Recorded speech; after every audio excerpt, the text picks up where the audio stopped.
YouTubers, what's happening? Welcome back to the channel. I know it's been a while, but best believe I'm here. Before we get into the state of New Mexico, I want y'all to know that if you're in the southeast region or any state, go to Lulu or Amazon, preferably Lulu, and go click on this book right here, man. Get y'all a copy of the Felon Gun Rights Restoration for the southeast region. This has a chart in the book that has the case codes for every state, but it's very in detailed for the southeast region. But it don't matter if you in California, it has information in there for you.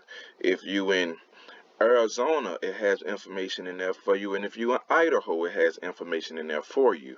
But if you're in the southeast region, it's very detailed. Now let's get on over to what we're here for. New Mexico. Can your gun rights be restored as a convicted felon in New Mexico? This is what we have. It is unlawful for a person convicted of a felony to receive, transport, or possess any firearm or destructive device for 10 years after completion of sentence, including probation. And here's the case code. And like I mentioned earlier, for all those other states in the book, it'll have something like this. It'll say, it is unlawful for you to possess a firearm, but they can be restored by pardon, or they can be restored by, this. And it'll have the case code like here. It'll have this for your state. But so like I said, that book has information for every single state, but is more descriptive for the southeast region. Now, firearm rights are not lost if sentencing was deferred pursuant to 3129 and the person has successfully completed the period of deferment. If lost, firearm rights may be regained prior to the 10-year period through a governor's pardon. Though the governor may also decline to restore the rights in an otherwise unconditional pardon. So what that means is, they have, like here in Virginia, it's a 7-year waiting period, but you can pardon before the 10 years is up in New Mexico, as long as you can prove that you are rehabilitated. Granted, they said the governor does not have to give you your gun rights back, which would then be considered an unconditional pardon. But we not taking no for an answer, and we not waiting. So if y'all been out of prison, incarceration, off probation for a few years, and you can prove that you rehabilitated, get this pardon in. Now, the governor may, in his discretion, release New Mexico offenders from federal firearm disabilities, as well as the provisions. And here's the case code. Y'all look into this. However, the governor cannot release those convicted under federal law or by another state from federal restrictions. So what that is saying, a lot of people speak on, oh, you got your rights back on a state level, but you don't have federal relief as well. This is what this is saying exactly. It's saying that the governor may, in his discretion, release New Mexico offenders from federal firearm disabilities, as long as it's a state conviction. Now, if it's a federal conviction or if it's an out-of-state conviction, you have to do a presidential pardon. Lastly, here we are. The pardon power rests exclusively in the governor.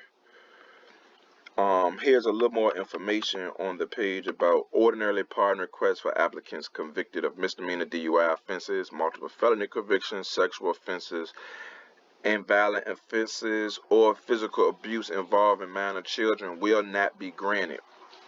Keyword, however, this does not preclude anyone from applying for the pardon. So they're not saying you're not going to get them. They saying generally he don't grant them, but again, if you can prove you rehabilitated, you did your time, you know what I'm saying, you've accomplished a lot of things since your incarceration, since your release of incarceration, you know, apply for the pardon. This does not preclude anyone from applying for the pardon. Apply for it. And here are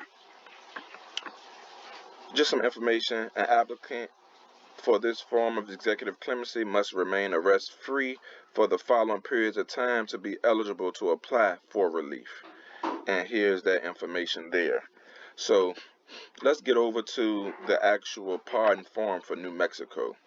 And don't worry about it. Just like every other vlog I've done, I'm going to include the links to where you can go to the actual websites to get this information. State of New Mexico. Please read this application thoroughly. You must correct incomplete applications or applications that do not comply with these instructions within 60 days. Do not provide originals of personal items, including but not limited to photos, transcripts, birth, and other certificates, achieve awards, license, literature. Do not provide originals of personal items. So they're saying send them copies. But here's the mailing address to where you're going to mail this application to. Here, I'm going to include that in the description as well. Submit a completed application form. Please respond to all items if necessary. Use NA, unknown, none, or do not remember. I'll let you guys read, more into this, but I'm just giving you a brief run over.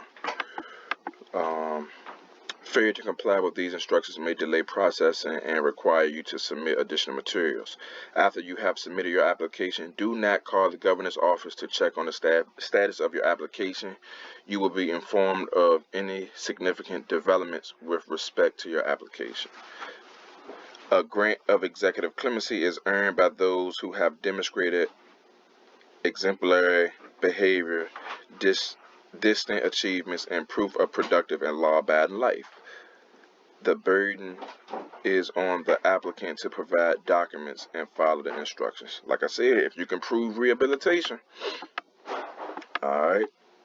So some of the things they're going to ask for, basically demographic information. First and last name, name convicted under, nicknames, date of birth, social security number, your physical address, previous addresses. They want to know your educational history, whether you got a diploma, a GED, and these documents, make copies of them and attach them to this pardon. Post-secondary education, if you got any trade school certificates or things of that nature. So look, post-secondary education will also include if you got a trade while incarcerated, if you completed substance abuse while incarcerated, anything that's if you got OSHA certificates, you OSHA certified, you in the heavy machinery construction, CDL, all of those things are considered post-secondary education.